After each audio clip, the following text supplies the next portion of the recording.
Hi, thank you for joining us today. My name is Ariana Tejero. This is the TVGuestpert broadcast podcast where we talk to industry creatives, innovators, entrepreneurs, basically everything you can think of, where these experts share their experiences in the industry with the hope that you can glean something from that for your own career.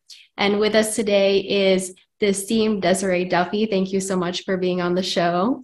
So excited to talk with you. She's a leading woman in the industry, and she's all about selling one's book to media and has an amazing backstory. She runs a Black Château agency, which is everything from PR, publishing, public speaking, web design. You have pretty much everything covered. And then you also host Books That Make You podcasts.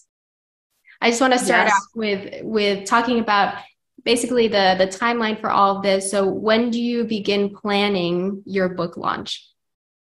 this is one of the most important questions because guess what? So many authors wait on the things that they need to be doing to promote their book down the road. I like to suggest a year.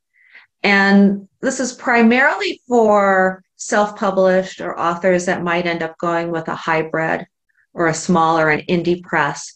If you're with a publisher, chances are they'll help you out with a lot of this stuff. But I find that if you get traditional publishing, it's still really nice to know what's going on and what the timelines mean. A lot of authors, when they go the traditional route, then they're surprised to find out it's going to take 18 months, if they're lucky, from the time they get signed with a publisher until their book actually launches. And it's because a lot of these things have to fall into place.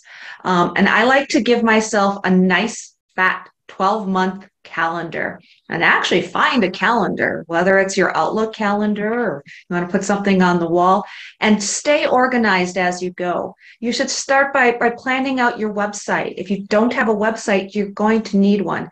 Your social media, building your audiences. You're going to need those audiences, whether you go down the traditional publishing route or the self or small publishing route, because those audiences are going to become your fans and they're going to become your readers. And all of that strategy ties into your content strategy and thinking about how you're going to end up, you mentioned public relations, how that's going to end up playing when you are out there doing media interviews, because that's towards the end of the journey. But a lot of the things that you're doing to think about your brand, your messaging, even your SEO and how you're building your website, how you're creating your online persona, that all feeds into how things are going to go down the road when you're doing those media interviews. Well spoken and very realistic, which is refreshing. I think that some of the things that stood out to me just listening, not being super germane to that industry, just pack your patience. Number one, this is not something that happens overnight. And then number two, build your brand, which is so important across so many industries. You mentioned, social media. If you're not super good with social media, find somebody who is, come to Black Chateau agency for help. And then, cross promotion as your manuscript is being, processed as this goes along the line, because again, it's not something that happens overnight. And also SEO, meaning search engine optimization, right? Could you explain that a little bit for the viewers? Sure. You nailed it. SEO, search engine optimization.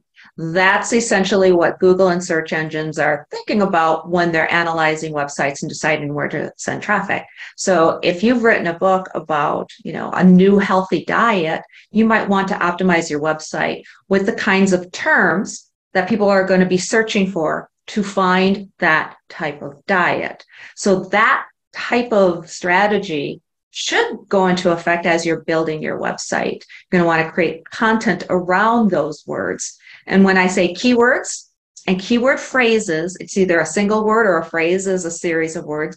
You're thinking like somebody who is going to be Googling you. What will they search for? I need a new diet. I need to lose weight. Healthy food for somebody who's trying to cut back on their caloric intake, things like that. And you can do that research. You can build that into your website. And it also feeds into your brand. A lot of times that brand message, the things that you want people to know about you, ties really nicely into your SEO or your content strategy. Again, really eloquently put. And you say, think about the person who's going to be Googling or researching you on the web. What would that person be looking for? And then how do you stand out? Because obviously there's so much competition and so many people trying to do the same thing. So what is your niche? Yeah, exactly. And even thinking about it sounds so obvious, but what's your author name going to be? Do you want to include a middle initial because you have a common name? Are you going to be able to get a website with your URL?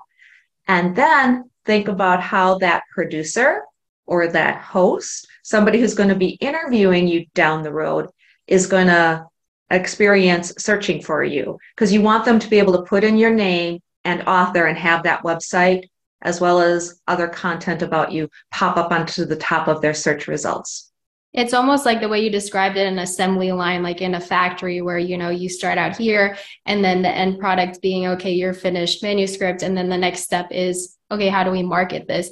And if the viewer goes on your website and checks out your agency, all of those steps are pretty much lined out, like laid out very nicely with little icons of the different steps of that process. Just being very frank here, what are some of the things that can go wrong? And then secondly, how does your client handle that? I think one of the biggest mistakes I see authors make, and I get this call all the time, Ari. Hi, I just published my book. Now I'm ready for the marketing and PR. And there are some things in addition to, just building your author platform and the SEO and all that stuff that we talked about. There's other things involved too.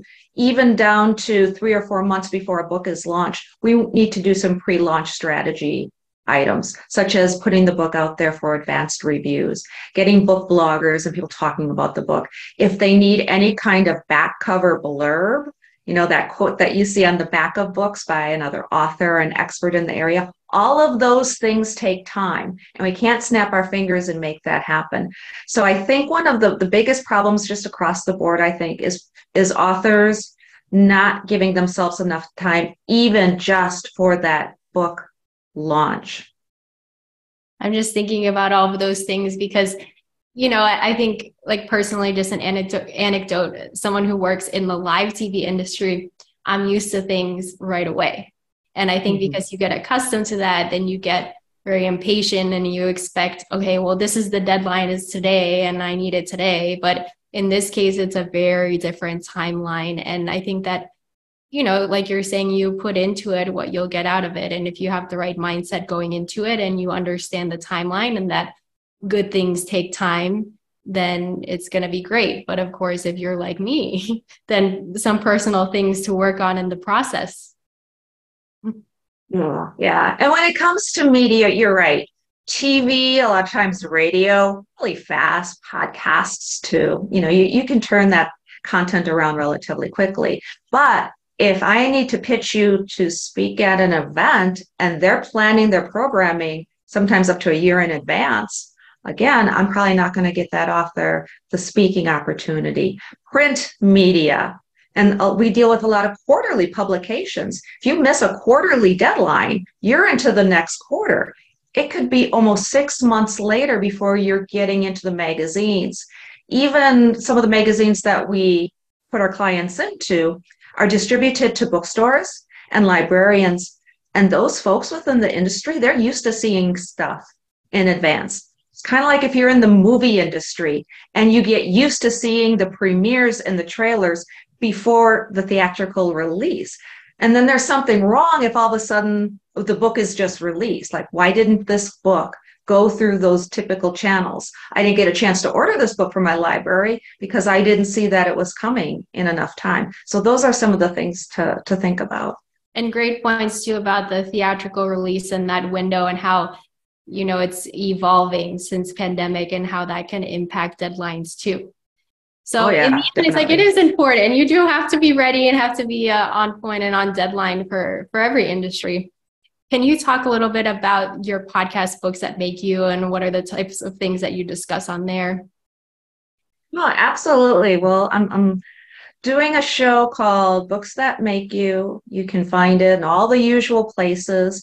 And I love talking to authors and folks that are in the publishing world about their books. And it's really about the topics, the themes in writing and reading that really inspire us. So I take a deep dive with authors, and I usually talk about, what went into the creation of their book, the stories, the characters.